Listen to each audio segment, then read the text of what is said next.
Welcome to this week's episode of Matador Express. I'm your host, Mike DuPont, and joining alongside us today is Paige Skinner, the managing editor for the Daily Torador. Paige, how are you doing today? I'm good. How are you? I'm doing well. Thanks for asking. Now, Paige also covers a little bit of tech baseball for us. I understand the Red and Black series got going last weekend.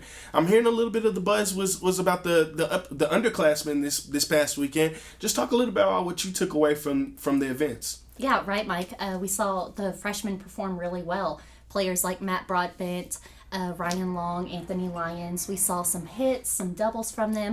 We even saw a 2-run homer from Stephen Smith. So it was a good weekend for them. And let's watch what Coach Tadlock has to say about the freshmen. Those guys played good. They all played good. Stephen made a nice catch there late, and Anthony Lyons had a couple hits, I know. And Broadbent, I know, had a few hits. Ryan Long had a few hits. Of course, Dom's taking credit for that one. 3-0 swing. Now, I noticed in your story that Brian Burleson was hitting over 500 in the first portion of the Red and Black series. What do you make of how he's progressed and what he's been doing, along with his offseason, and how that's coupled into the success he's seen in the Red and Black series so far? Right. Brian Burleson went 6 for 11 this past weekend. And he's been really steady since this summer in the Northwoods League. And Tadlock noted it that, he shows up and plays and he's steady. And we even saw a home run for him, which doesn't happen often at Rip Griffin Park. So it was an exciting weekend for Bryant. Now, I know Coach Tadlock wants to see a much more competitive closeout game on Sunday. With the black team being ahead in the series, what do you think we'll have to see on Saturday in order to see that competitive nature flow into Sunday's closeout game at 2 p.m.? Right. Coach Tadlock actually said he's rooting for the red team on Saturday, so then it'll even the series and it'll really kick the competitiveness into gear. So we'll see what happens at noon on Saturday. Speaking of Coach Tadlock, he actually has some ties with OU. So what are you expecting to see in Norman this weekend football-wise? Well, obviously it's going to be a test of two different schemes. Coach Stoops, one thing he's been talking about with the media has been kind of looking to see if his defense will be able to keep opposing offenses off the field, which is going to be obviously a huge factor in being able to stop the Red Raiders. You don't want to give them extra possessions to score points on you.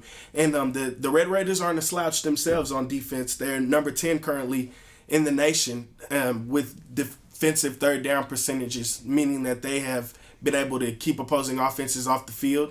They limit them to 3 and outs, and that's it. They're off the field. And so it'll be interesting to see whose scheme will be able to prevail. The Sooners, they like to control the clock and they like to play a time of possession game and matriculate down the field. And so if the Sooners are able to do that successfully, then look for the Sooners to be able to take control of this game in Norman. Obviously, Coach Stoops' 81-5 home record is going to play some kind of factor into this game, but I don't think the student section will be much of a factor. They actually only seat 8,000 in their student section, so I'm not sure if their crowd will be as much of a factor as it would have been if it were here at the Jones or maybe in another stadium where the student sections are a little bit bigger. But definitely look to see which scheme prevails. Coach Kingsbury is obviously going to be putting in a game plan that's going to look to exploit the Sooners' incapacity so far. One thing that they've struggled with is the screen game, and Coach Stoops has said that he's expecting to see the Red Raiders use a couple of screens. And one thing that the Red Raiders obviously have in their favor is they have 4 receivers who've caught more than 30 balls this season. So, any one of them at any given time can make a play for you, and that's always going to be huge when you're on the road against a BCS top 25 team. So look for that. Obviously, Coach Stoops' home record will also play a factor, but Coach Kingsbury also became, last week with the win against West Virginia, became the first coach to win his first 7 games in the Big 12 Conference.